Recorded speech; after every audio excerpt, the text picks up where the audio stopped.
जय हिंद दोस्तों। ये तो हम जानते हैं कि यूक्रेन और रशिया के बीच के टेंशंस थमने का नाम नहीं ले रहे हैं। हालांकि कुछ दिन पहले रशिया के कई सैनिकों को उनके मिलिट्री बेसेस पे वापस बुलाया गया था, तो पूरी दुनिया को लग रहा था कि शायद ये सब थम जाए, लेकिन असल में आखिर ऐसा कुछ नहीं हुआ। उल्टा यूएस इंटेलिजेंस एजेंसी के मुताबिक रशिया इस क्षेत्र में अपने सैनिक और भी ज़्यादा बढ़ा चुका है।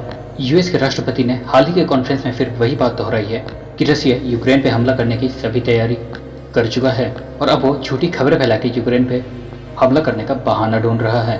दोस्तों, इसमें शामिल मेजर पावर इन टेंशंस को कम करने के बजाय अलग अलग देशों से उनके सपोर्ट की मांग कर रहे हैं। इसलिए आज कोई भी देश चाह के भी इस संकट से मुंह नहीं मोड़ पा रहा है। इसलिए ये संकट बाकी देशों की तरह इंडिया के लिए भी एक बहुत बड़ा पॉलिटिकल टेस्ट बन चुका है। लेकिन ये दुविधा क्या आपको कुछ सुना सुना सा नहीं लगता? जी हाँ, ऐसा ही कुछ आज 60 से 70 साल पहले भी हुआ था, जब पूरी दुनिया कोल्ड वॉर के चलते दो गुटों में बट गई थी। तब भी इंडिया को यूएस और यूएसएसआर के बीच किसी एक को चुनना था, लेकिन तब भारतीय नेताओं ने नॉन अलाइनमेंट पॉलिसी का सहारा लिया। आज भी वही मंजर देखने को मिल रहा है। आज भी इंडिया एक संतुलित दृष्टिकोण अपना रहा है, लेकिन कई राजनीतिक विशेषज्ञों का मानना है कि ये अप्रोच भारत के विदेश नीति के लिए एक बड़ा खतरा है। और वो ऐसे क्यों कर रहे हैं, आज हम इस वीडियो में समझने की कोशिश करेंगे। तो आज के वीडियो में हम इसी संकट में इंडिया के रिस्पॉन्स को एनालाइज करेंगे और जानेंगे कि क्यों यह संकट इंडिया के लिए एक लूज लूज सिचुएशन है। तो चलिए शुरू करते हैं इस संकट में इंडिया के अभी तक के रिस्पॉन्स को समझने से।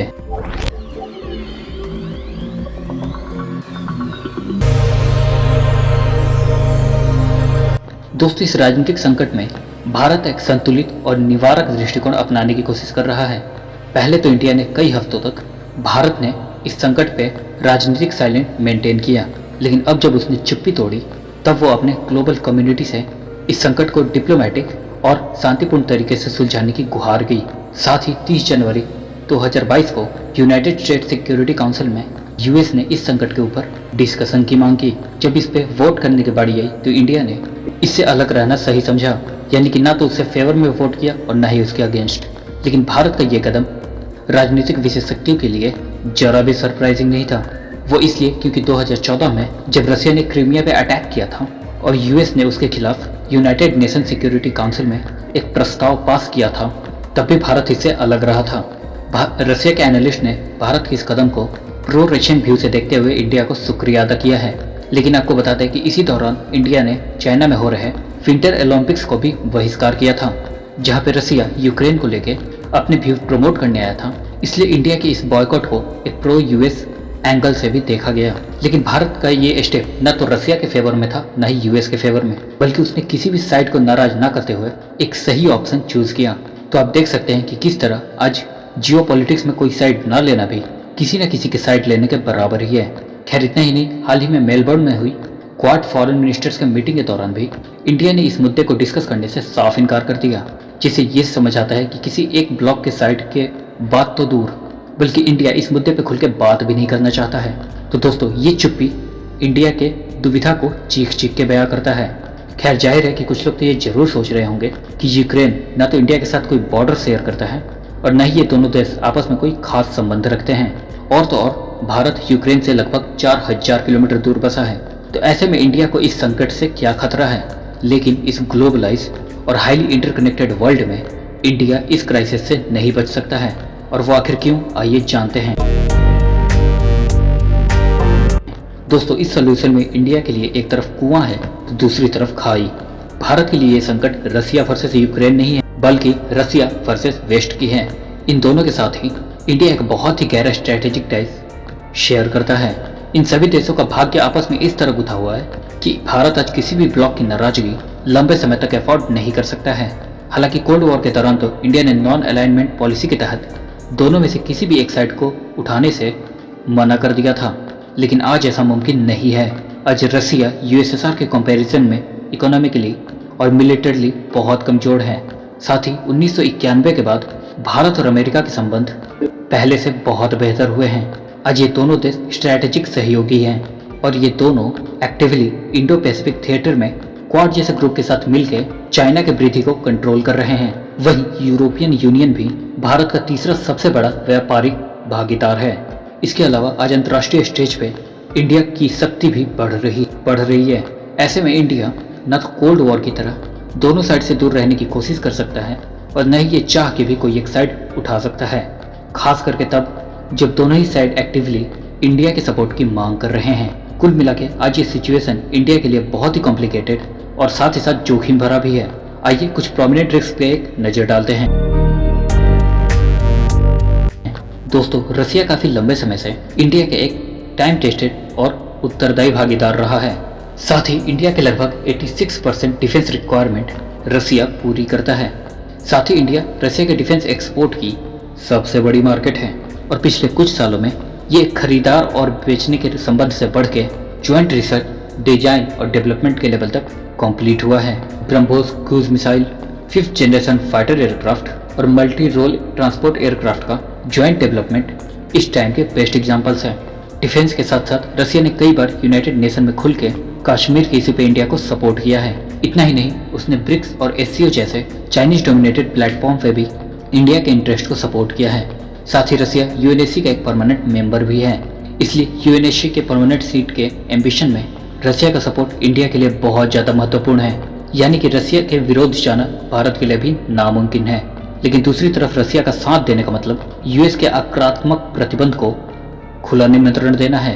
किसी भी टकराव के सिचुएशन में रशिया को तो यूरोप और अमेरिका के प्रतिबंध झेलने पड़ेंगे ही, लेकिन इंडिया को भी कास्टा यानी countering America's adversaries through sanction act के अंतर्गत प्रतिबंधों का सामना करना पड़ सकता है।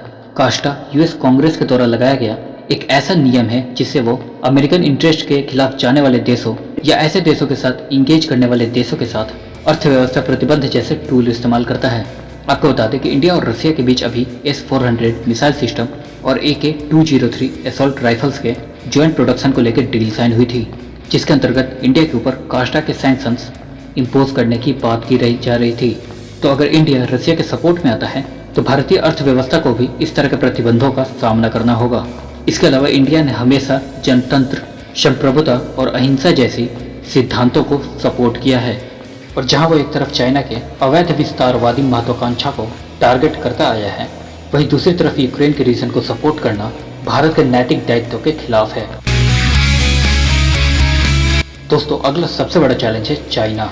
इंडिया को एग्रेसिव चाइना को कंट्रोल करने के लिए यूएस और रसिया दोनों की ही बहुत जरूरत है।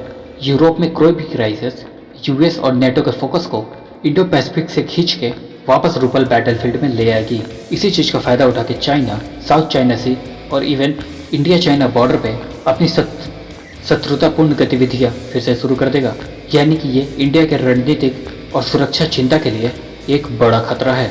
इसके अलावा यूएस प्रतिबंध के चलते रसिया चाइना के ऊपर और भी ज़्यादा निर्भर हो जाएगा। ये एक्सेस आगे चल के पाकिस्तान के भी समर्थन में आ सकता है।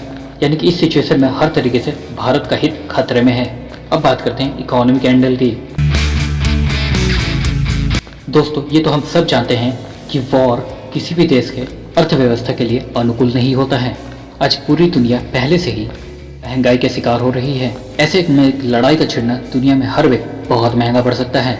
खैर, आपको बता दें कि आज India Russia bilateral trade $8 billion के आसपास का है। हालांकि आज India Russia trade Soviet era के कंपैरिजन में इतना सिग्निफिकेंस नहीं है, लेकिन एक संभावित युद्ध के सिनेरियो में रसिया और उसके साथ डील करने वाले नेशंस के ऊपर लगने वाले सैंक्शंस इंडियन इकोनॉमिक इंटरेस्ट को जरूर अफेक्ट कर सकते हैं। अभी तक हमारे global supply chains corona pandemic के वजह से पूरी तरह उभरी भी नहीं है कि ये दूसरा संकट हमारे दरवाजे पर दस्तक दे चुका। अगर युद्ध छिड़ जाती है तो ग्लोबल सप्लाई चेन एक बार फिर पूरी तरह इफेक्ट होंगी, और एक प्रोडक्ट जो इंडिया को सबसे ज़्यादा इफेक्ट करेगा वो है खाना पकाने का तेल। आपको बता दें कि भारत ने पिछले साल 1.89 मिलियन टन सूरजमुखी का तेल इंपोर्ट किया था, जिसका 74% केवल यूक्रेन से मंगाया गया था। हालांकि युद्ध के चांसेस को ध्यान में रखते हुए भारत ऑलरेडी ब्राजील और अर्जेंटीना जैसे विकल्प को एक्सप्लोर कर रहा है, लेकिन इतनी जल्दी उन पर शिफ्ट करना आसान नहीं होगा। इतना ही नहीं, इस क्राइसिस ने petroleum, natural gas, oil, stock market और गोल्ड के प्राइसेस पे असर दिखाना शुरू कर दिया है। 2022 में कच्चे तेल का प्राइस $70 से $75 पर बैरल एस्टिमेट किया गया था, लेकिन इन टेंशंस के बीच उसका प्राइस 14% के हाइक के साथ लगभग $90 पर बैरल के लगभग पहुंच चुका है। और अगर ये क्राइसिस जल्दी रिजॉल्व नहीं होती है तो ये $125 पर बैरल तक भी पहुंच सकता है। Russia global crude oil production में 13% कंट्रीब्यूट करता है। ये अमाउंट ओपेक यानी organisation of petroleum exporting countries के टोटल क्रूड ऑयल प्रोडक्शन से 2 गुना ज़्यादा है। इसके अलावा हम जानते हैं कि यूरोप अपने नेचुरल गैस के सप्लाईज के लिए किस तरह रसिया पे निर्भर है। यूरोप की 40% और पूरे विश्व की 20% नेचुरल गैस रसिया से आती है। आपको बता दें कि प्रेसिडेंट पुतिन की रिसेंट विजिट के दौरान इंडिया और रसिया के बीच भी नेचुरल गैस डील साइन हुई थी, जिसमें इंडिया ने रसिया से $25 बिलियन ऑफ गैस खरीदने का फैसला किया था। लेकिन जाहिर है कि वॉर के सिनेरियो में नेचुरल गैस के प्राइसेस सभी रिकॉर्ड तोड़ते हुए ग्लोबल इकोनॉमी को बड़ा झटका देंगे, जिससे इंडिया जैसे इकोनॉमी के ऊपर एक डेमोस्ट्रेटिक इम्पैक्ट करना निश्चित है। दोस्तों, अब आप देख सकते हैं कि किस तरह इंडिया के लिए ये वॉर एक लॉस सिचुएशन है। केवल इंडिया ही नहीं बल्कि कभी भी कोई वॉर किसी के भी हित में नहीं होता। आज के हाईटेक न्यूक्लियर पावर दुनिया में तो इसको समझना और भी ज्यादा जरूरी हो गया है। दोस्तों, इस मल्टीपोलर वर्ल्ड की स्टेबिलिटी के लिए एक स्ट्रॉन्ग रसिया बहुत अहम कड़ी है, स्पेशली इंडिया के बढ़ते एम्बिशंस के लिए, जहां वो यूएस और चाइना दोनों के ही राइज को बैलेंस करना चाहता है। इंडिया के नेशनल और स्ट्रेटेजिक इंटरेस्ट को एक स्टेबल मल्टीपोलर वर्ल्ड की जरूरत है, जहां वो खुद भी एक रिस्पॉन्सिबल ग्लोबल पावर के रूप में उभरना चाहता है। इंडिया पीस और सोवरेन वैल्यू के साथ किसी भी तरह कॉम्प्रोमाइज नहीं कर सकता। इसी को ध्यान में रखते हुए इंडिया को इन टेंशंस के भी पीसफुल डायलॉग और रेजोल्यूशंस को ही सपोर्ट करते रहना होगा, और आज वो एग्जैक्टली यही कर रहा है। तो दोस्तों, ये थी कहानी इंडिया के ऊपर इम्पैक्ट की एक पॉसिबल रसिया यूक्रेन वॉर में। इस पूरे एनालिसिस को लेकर आपका क्या ओपिनियन है कमेंट सेक्शन में जरूर बताइएगा। आज के लिए सिर्फ इतना ही। आई होप आपको ये वीडियो पसंद आई होगी, और अगर वो पसंद आई होगी तो इसे अपने दोस्तों के साथ शेयर करना बिल्कुल ना भूलें। और आपने अगर हमारे चैनल को सब्सक्राइब नहीं किया इसे सब्सक्राइब करें तथा बेल आइकन को भी दबा दें, ताकि ऐसे नॉलेजेबल वीडियो आपको हमेशा मिलती रहे। तो मिलेंगे आपको अगले इंटरेस्टिंग नॉलेजेबल वीडियो के साथ। तब तक के लिए जय हिंद।